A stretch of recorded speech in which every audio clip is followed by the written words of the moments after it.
He's Chase Sr. I'm Harrison Graham. It is Any Given Thursday here by Chat Sports. And let's get into the latest around the New York Knicks, mostly around Chase.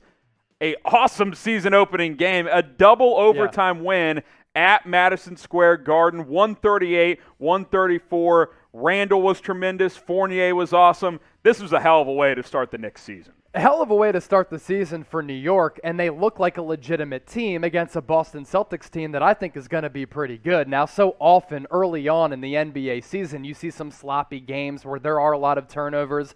I thought this game was very well played on both sides. Jaylen Brown was going off. Yeah, Jayson Tatum was ice cold, but how about R.J. Barrett coming through in the guts of the game? Obi Toppin really flashed for me. Evan Fournier hit a bunch of clutch shots.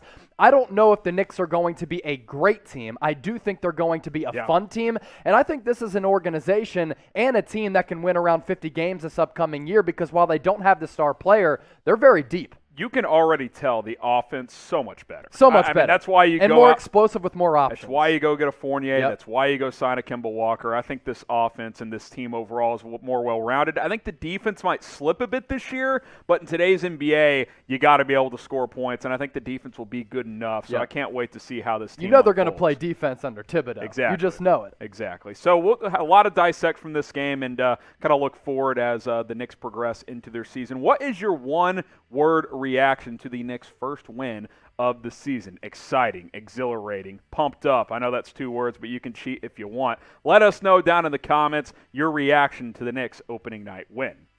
All right, Chase, what was your kind of biggest takeaway and reaction to the Knicks double overtime win? I think mine was resiliency. I think a Knicks team of old would have folded after that defensive breakdown at the end of regulation that allowed Marcus Smart to tie the game when in most situations you would want to foul there, up 3 points. So to bounce back, I thought that was very impressive. And I'm with you on that because the resiliency is very important for this organization that just hasn't had a lot of postseason success, and they have slipped away in some of these big games. Look, in the 70s, when they made it to the NBA Finals in 72-73, that was great. But since then, they've made it to a combined 2 conference championship games and 2 conference championship finals. So without that, they really haven't had a lot of success. And at the end of regulation, I'm like, oh, this is a classic Knicks moment. But for them to rebound from that, that was really impressive. But to encapsulate how I feel about the New York Knicks, they have depth. Their offense is much better. You know that they're going to play defense, as I mentioned, under Tom Thibodeau. And I think because of the depth, because of the offensive options, this is going to be a team that's going to be in play in the East. I think they're going to make the playoffs. I like taking the over for wins. I think they can win around 50 games, especially if these players continue to evolve and grow and get better like Julius Randle. Yeah, and look, if anyone thought there was going to be a continued hangover from Randle's brutal playoff showing against the Atlanta Hawks, that was not the case. Now, he went a little bit cold late in this game, but still 35 points, almost 50% from the field, almost a triple-double as well. That's something he's really worked on in his game, not just his overall scoring, where he can score at all 3 levels now, Chase, but the ability to go dish out 9 assists in a game like this, grab 8 rebounds, play some defense. He plays 46 minutes in the opening night win. You don't think Game 1 matters, baby? He's out there for 46 of the 58 minutes, and he was absolutely fantastic for New York. And, hey, he's the heart and soul of this team right now. He really is, and I like how he's taken ownership of that, to be the go-to guy, to be the leader, to be the face of the franchise. Now, the shot selection late in the game from Julius Randle last night wasn't all that great, but he's fun, and this Knicks team is fun. Madison Square Garden last night was litty, and let's be real, when the Knicks are good, when they're competing, the NBA product as a whole is much better. So Julius Randle's doing his thing, and Evan Fournier in his debut as a Knick able to go off, and you could just tell there was so much excitement inside the Garden. People are already buying in 1 game into the year, and I don't want to be a prisoner of the moment, but I'm just seeing a different Knicks team that's more explosive on the offensive end than they were last year because of some of the additions that they made, including Evan Fournier, who 13-25 in his Knicks debut, not scared of the moment at all, rising up to pull the trigger on some big shots against a Celtics team that can kind of haunt you a little bit when you look at all of the big games that these two teams have played in over the years. Love to see it. Yeah, I mean, I think Evan Fournier is the X factor. This is why you go pay him $72 million. We saw what he did for France in the Olympics. He was a big shot maker in this summer as well. The Frenchman. He opens up the offense. I mean, last year you didn't really have a guy like this that can score off the catch and also off the dribble. Exactly and right. that is something that Fournier can do. You add Kemba Walker to that as well, which he didn't do much in the opener, but I think just having a real point guard makes a difference, and that is something that Kemba Walker obviously brings to the table. But Fournier's shooting ability, I mean, 13 of 25, 6 of 13 from deep. He also played 40-plus minutes. I thought he was tremendous. For him and Julius Randle to combine for what? 69 points, 67 points, whatever it was. I mean, how many times did two players for the Knicks last year combine for almost 70? That did not happen very often. And for that to happen in Game 1, that just shows how explosive this offense can be. And you take it a step further, the depth I think this team now has, Chase. Yes. Obi Toppin, who looked like a rookie last year. Let's just call it what it was. He did not look that great, but he looked good in the summer league. We saw him in camp and in the preseason.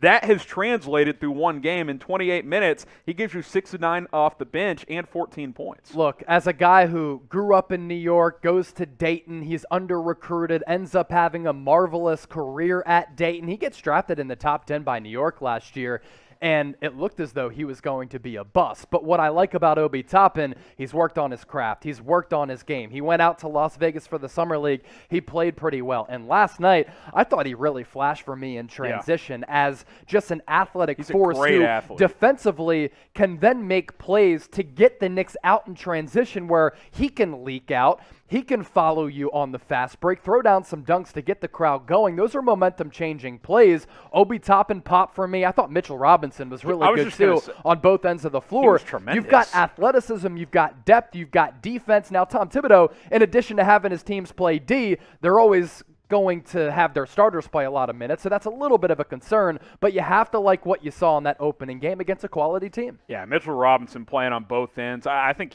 we didn't talk about enough last year. They really missed him in that playoff series. Yes. He makes a big difference. Could have guarded Capella. Especially with a guy like Nerlens Noel who is injured right now. We'll talk about him here in just a sec.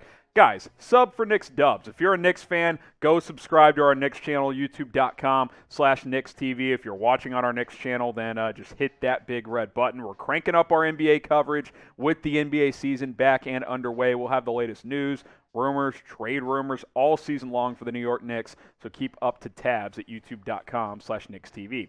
Let's talk about Noel. So he didn't play in the opener, Chase. Knee soreness. Doesn't sound like it's super serious.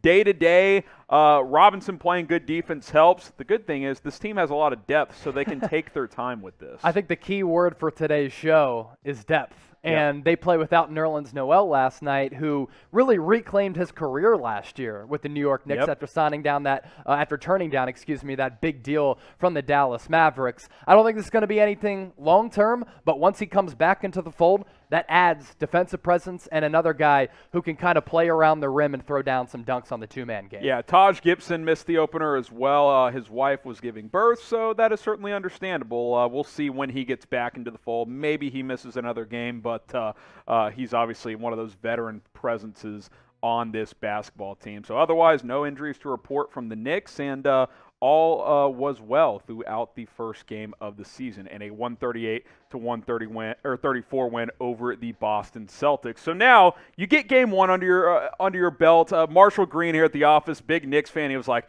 "I can't do this for 82 games. I don't think every game's going to be like this, but you know what? It's an exciting way to start things off." And now you look at the upcoming schedule here, Chase. A couple of games against maybe the worst team in basketball in Orlando, so an opportunity to pick up some wins. Yeah, if you're in New York, you really want to get out to a hot start this season, and you started it really well with a win over the Boston Celtics. You have an opportunity to go after an undermanned and under-talented team in the Orlando Magic. Sixers is going to be a tough game, but that's a good litmus test. So too is the Chicago Bulls, and I just got done watching the New Orleans Pelicans last night without Zion Williamson, who ballooned to almost 300 pounds this offseason because of a lower body injury on his foot. They're not the same team either. So you got to beat the Magic if you're the Knicks. Continue this momentum, continue this hot start, and let that momentum ride and carry you so that you can stack up these wins so that when it comes playoff time, you're able to lock down, like they did last year, home court advantage and one of the top 4 seeds in the East. My rule of thumb in the NBA, if you beat the lottery type of teams 90% of the time and then split the rest of your games, you're going to win 45-plus games. Yeah. And, I mean, that's really what it comes down to. So, yeah, I'm with you. You got to sweep the Magic. You start out 3-0, and then, hey, you're off to the races in this 82-game season. So let's ask you this. We're one game into this, but we're already asking you, are the Knicks for real? Type Y for yes, type in for no. Get your votes in down in the comments. Give me a Y for yes, give me an N for no, and let us know what you guys think about the Knicks.